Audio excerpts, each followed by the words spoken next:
आकाशवाणी देहरादून से प्रस्तुत हैं प्रादेशिक समाचार। पहले मुख्य समाचार।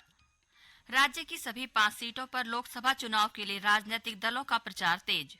प्रधानमंत्री नरेंद्र मोदी कल ऋषिकेश में भाजपा के समर्थन में चुनावी रैली को संबोधित करेंगे। राष्ट्रपति द्रौपदी मुर्मू ने कहा, होम्योपैथी की लोकप्रियता बढ़ाने के लिए अनुसंधान और कार्यदक्षता महत्वपूर्ण। और बागेश्वर जिला प्रशासन ने जंगलों में आग लगाने वालों के खिलाफ कड़ी कार्रवाई के निर्देश दिए। नमस्कार, समाचारों के साथ मैं नीता कांडपाल और अब समाचार विस्तार से।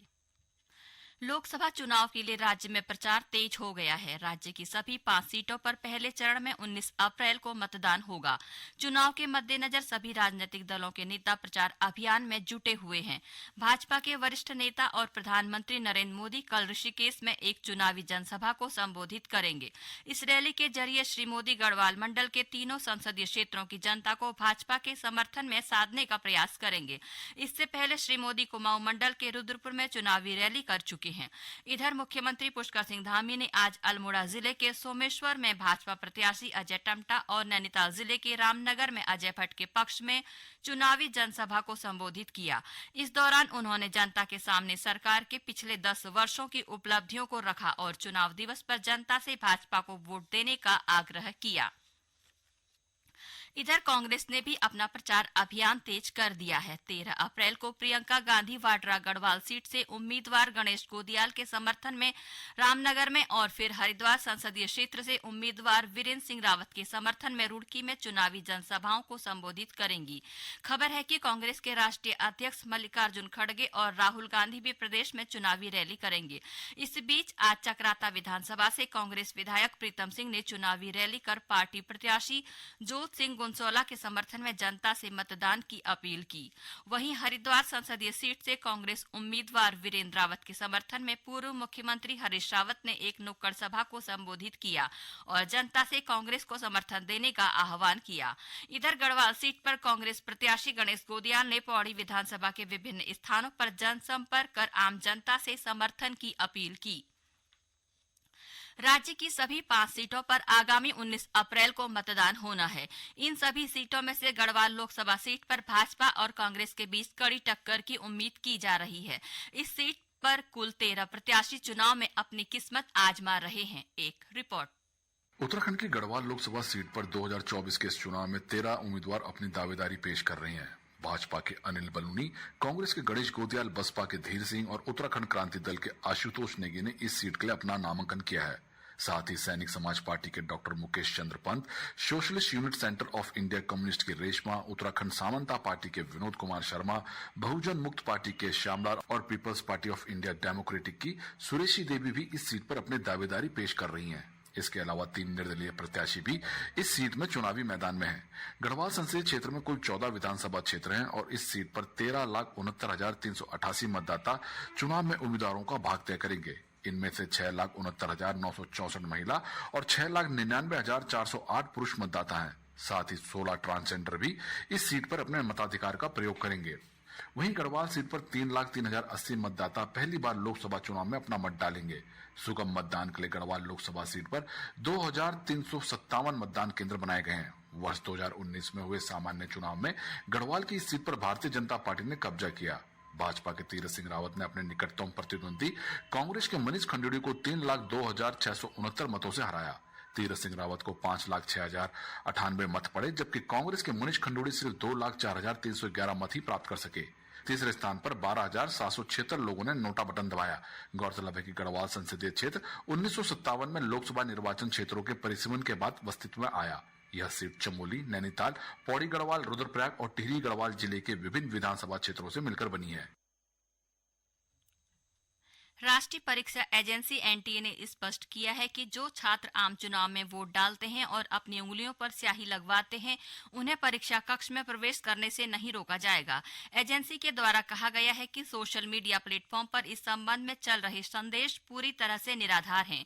राष्ट्रीय परीक्षा एजेंसी ने कहा कि उनसे ऐसा कोई दिशा निर्देश जारी नहीं किया है। एजेंसी ने छात्रों से कहा कि वे ऐसी अफवाहों पर ध्यान न दें और अपने मताधिकार का प्रयोग करें।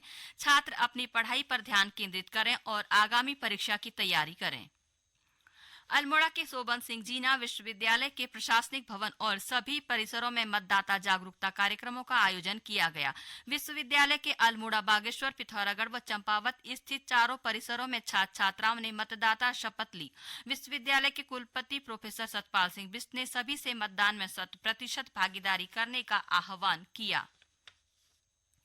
युवाओं को खेलों के माध्यम से भी मतदान के प्रति जागरूक करने के प्रयास किए जा रहे हैं। इसी क्रम में खेल विभाग द्वारा चमोली जिले में बालिका ओपन वर्ग की वॉलीबॉल प्रतियोगिता का आयोजन किया गया। प्रतियोगिता में 5 टीमों ने हिस्सा लिया।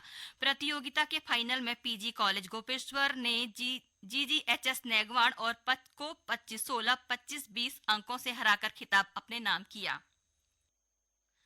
राष्ट्रपति द्रौपदी मुर्मू ने कहा कि होम्योपैथी की लोकप्रियता बढ़ाने के लिए अनुसंधान और कार्यदक्षता महत्वपूर्ण है और होम्योपैथी के प्रभाव को प्रमाणित करने के लिए चिकित्सा अनुसंधान बढ़ाने की जरूरत है।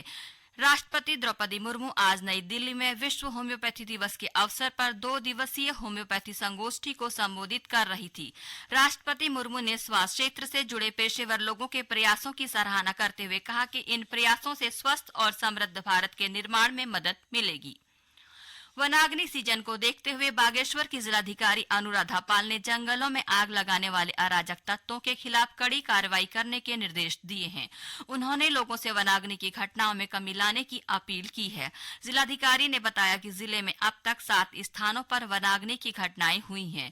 वन विभाग व प्रशासन जंगलों को आग से बचाने के लिए लगातार प्रयास कर रहा है, लेकिन कुछ असामाजिक तत्व जंगलों को आग लगाकर वन संपदा को नुकसान पहुंचा रहे हैं।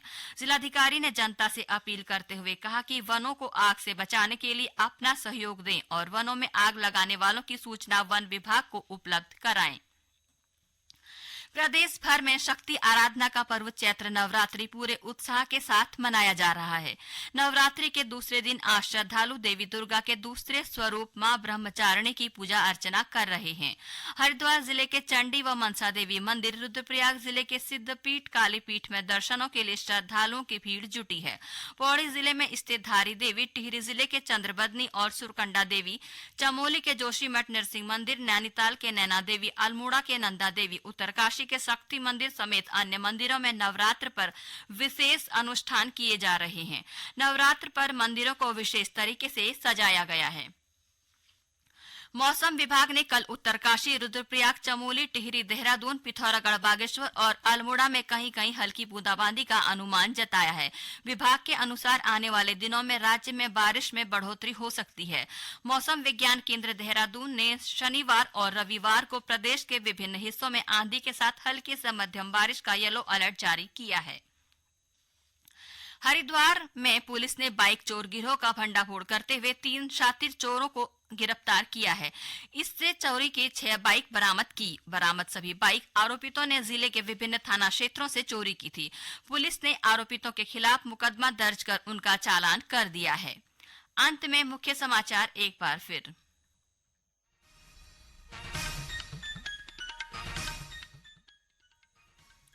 राज्य की सभी 5 सीटों पर लोकसभा चुनाव के लिए राजनीतिक दलों का प्रचार तेज। प्रधानमंत्री नरेंद्र मोदी कल ऋषिकेश में भाजपा के समर्थन में चुनावी रैली को संबोधित करेंगे। राष्ट्रपति द्रौपदी मुर्मू ने कहा, होम्योपैथी की लोकप्रियता बढ़ाने के लिए अनुसंधान और कार्यदक्षता महत्वपूर्ण। और बागेश्वर जिला प्रशासन ने जंगलों में आग लगाने वालों के खिलाफ कड़ी कार्रवाई के निर्देश दिए। इसके साथ ही प्रादेशिक समाचार का ये बुलेटिन समाप्त हुआ। नमस्कार।